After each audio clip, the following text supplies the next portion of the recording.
ইংরেজিতে একটা কথা আছে, time and tide waits for none. সময় এবং স্রোত কারোর জন্য অপেক্ষা করে না। আল ওয়াক্তু লা ইয়ানতাজিরু লিআহাদ, সময় কারোর জন্য অপেক্ষা করে না। আমি ইচ্ছা করলে আমার হাতের ঘড়িটাকে আমি একদিন বন্ধ করে রাখতে পারুম কি পারুম না?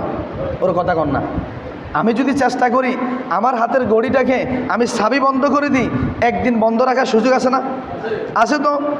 কিন্তু যে সময়টা, যে হায়াতটা আপনার আমার কাছ থেকে চলে যাচ্ছে, এই হায়াতটা কি বন্ধ করার সুযোগ আসেনি? এই হায়াতের চাবি কার কাছে? আপনার আমার যে হায়াতের সময়টা, এর চাবি কার কাছে?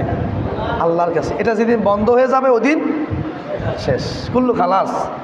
এবার আপনি ডেড বডি, ডাক্তার আসবে, বলবে উনি তো মারা গেছেন, নিচে নামান, এবার নিয়ে যান। এজন্য প্রিয় উপস্থিতি, সময়টাকে মূল্য দেন, সময়টাকে গুরুত্ব দেন। আপনার আমার কাছ থেকে যে সময়টুকু হারিয়ে যাবে, এই সময়টুকু আর ফিরে আসবে না। আমার সামনে সারিতে বেশিরভাগই মুরব্বীরা বসা, 70 বছর, 60 বছর, 65 বছর, এরকম না, 80 বছর, ঠিক আছে না?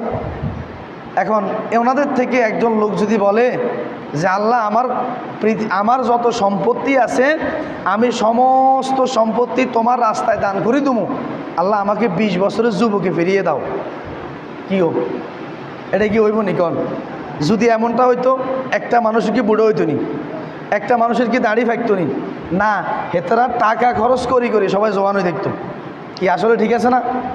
আমাদের মধ্যে অনেকে আছে মুরব্বীরা, দাড়ি চুল পুরা সাদা, কিন্তু হেতেরা চুলে কলপ লাগায় যুবক সাজে, আছে না এরকম? আসলে আপনি বলেন তো, দাড়ি পাকনা চুলে আপনি কালো কলপ দিলে কি আপনি যুবক হয়ে যাবেন? কখনোই নয়। আপনি আপনার জায়গা মতন ঠিক থাকবেন। একটু আলট্রা মডার্ন করলেন আর কি, আপনি যেটা আপনার জন্য হারাম সেটা আপনি করলেন, লাভ নাই। তো এই জন্য বলতেছি ভাই, সময় আপন গতিতে চলে যাচ্ছে রবের নির্দেশে। এবার দ্বিতীয় আয়াতে দেখেন, আল্লাহ পাক বলেন ইন্নাল ইনসানা লাফি খুসর। আল্লাহ পাক বলেন নিশ্চয় প্রত্যেকটা মানুষ ওই ক্ষতিগ্রস্তের মধ্যে আছে। এবার আপনি যদি বলেন, প্রশ্ন করেন হুজুর ঘটনা কি?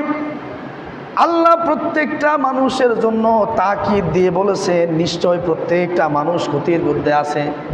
এবার আপনি বলেন, যারা নামাজ পড়ে না এই লোকগুলা কি ক্ষতির মধ্যে আছে কিনা? আপনি সমাজের মধ্যে তালাশ করলে দেখবেন প্রতি 100 জনের মধ্যে 5 জন নামাজ আদায় করে না, ঠিক কিনা? প্রতি 100 জনের মধ্যে কয়জন? না, 5 জন নামাজ আদায় করে না। এবার আপনি বুঝেন আমাদের অবস্থা কোন জায়গায় আছে। প্রতি 100 জনের মধ্যে 5 জন নামাজ আদায় করে ধরেন, আর 95 জনের অবস্থা কি? 95 জন নামাজ আদায় করতে পারে না। এবার যে আল্লাহ যে বলছে নিশ্চয় প্রত্যেকটা মানুষ ক্ষতিগ্রস্তের মধ্যে আছে, এ কথা ঠিক আছে কিনা? কারণ এটা কার কথা? আল্লাহ। এখন সেই ক্ষতি থেকে আমাদের বাঁচার দরকার আছে কিনা? ওর কথা কন না, বাঁচার দরকার আছে তো। যদি সেই ক্ষতি থেকে আমরা বাঁচতে হয়, বিশাল কথা। ক্ষতি থেকে যদি আমরা বাঁচতে হয় তাহলে আমরা মালিকের দিকে রুজু করা লাগবে। আপনি যা কিছু করেন, যেই কর্ম করেন না কেন, আপনার শেষ ঠিকানা কার দিকে? ওর কথা কন না, কার দিকে? আল্লাহ দিকে। আল্লাহ এই জন্য বলে বান্দা সুম্মা ইলাইহি তুরজাউন, তোমরা দুনিয়াতে যে যাই কিছু করো, পরিশেষে কার কাছে আসা লাগবে? আমি আল্লাহর কাছে আসা লাগবে।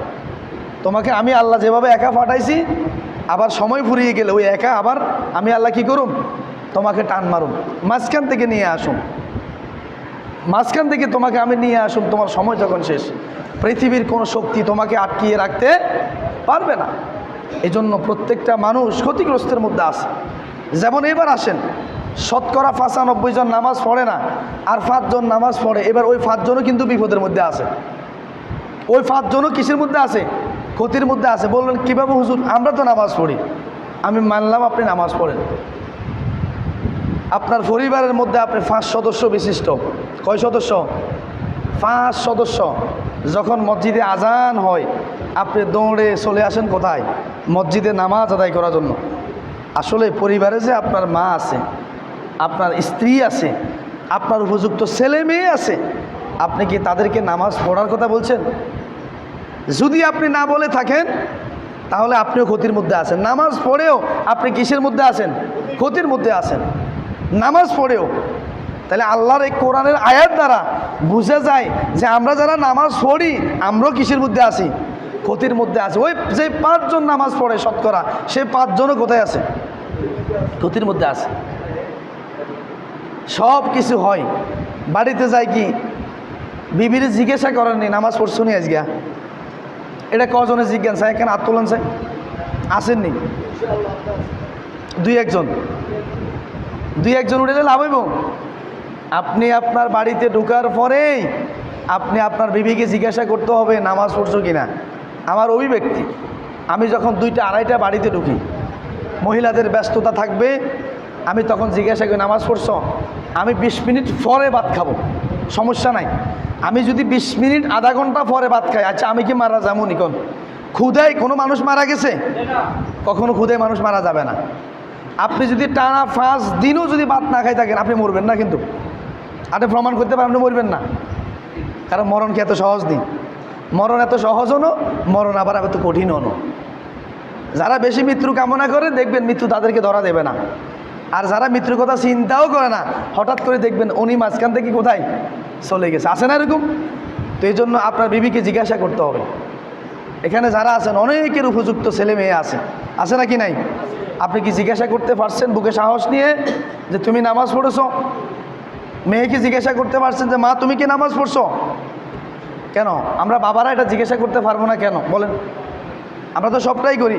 বাবার কাছে আবদার ফ্যান কিনে দিতে হবে, বাবার কাছে আবদার টুপি কিনে দিতে হবে, বাবার কাছে আবদার পরীক্ষার ফিস দিতে হবে, বাবার কাছে আবদার আমাকে গাইড কিনে দিতে হবে, বই কিনে দিতে হবে, বাবার কাছে আবদার আমাকে জামা কাপড় কিনে দিতে হবে। তো এখন আপনার বাবার কাছে যদি 100টা আবদার ছেলের থাকে, আপনি বাবার কি ছেলের কাছে একটা আবদার থাকতে পারে না? আপনি ছেলেকে বলবেন, মেয়েকে বলবেন, মা তোমার প্রত্যেকটা আবদারই আমি পূরণ করব, তবে আমার একটা আবদার তুই পূরণ করতে হবে। এটা কি বলা যায় তো না? আপনার আবদারটা কি হবে? তুই পাঁচওয়াল নামাজ পড়তে হবে, 5 ওয়াক্ত। তুমি 5 ওয়াক্ত নামাজ পড়বে, আমি তোমার সব আকাঙ্ক্ষা কি করব? আমি মেনে নিব। আর যদি তুমি নামাজটা আদায় করতে না পারো, তাহলে আমি তোমার আবদার মেনে নেব না। কারণ আমরা এই সৎ সাহস নিয়ে আমরা বাবারা কেন কথা বলতে পারি না?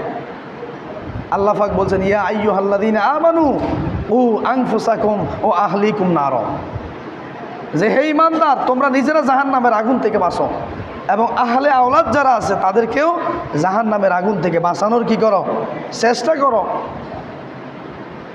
এজন্য আমরা তো সেটা করি না।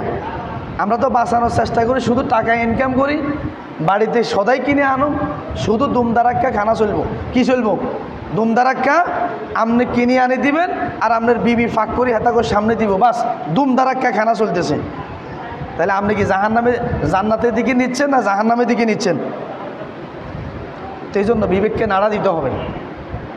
আপনি আজকে যে আমি প্রায়ই বলি, আসলে এগুলো মাঝে মাঝে রিফ্লেক্ট করতে হয়, আমরা ভুলে যাই।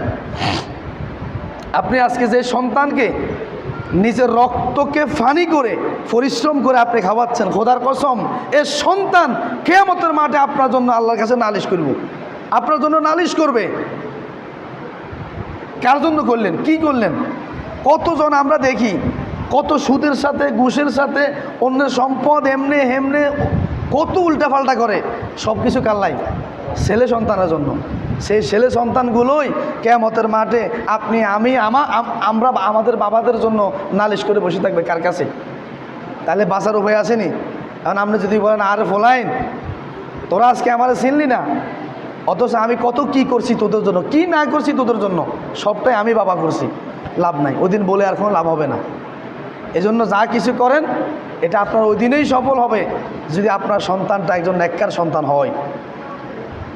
আপনার এটা ওই দিনেই সফল হবে যদি আপনার বাবার একজন ছেলে একজন মেয়ে নেককার সন্ততি হয়, আপনি যদি এটা দেখতে পারেন। এজন্য সন্তানের অভিভাবক হিসেবে আপনার অনেকগুলো দায়িত্ব অনেকগুলো কর্তব্য আছে নাকি নাই? এজন্য আল্লাহ পাক বলেন ইন্নাল ইনসানা লাফি খুসর, নিশ্চয় প্রত্যেকটা মানুষই ক্ষতির মধ্যে কি নিমজ্জিত। তাহলে আমরা যারা 5 ওয়াক্ত নামাজ পড়ি যে 5 জন শতকরা, এটারাও কি ক্ষতির মধ্যে আছে নাকি নাই?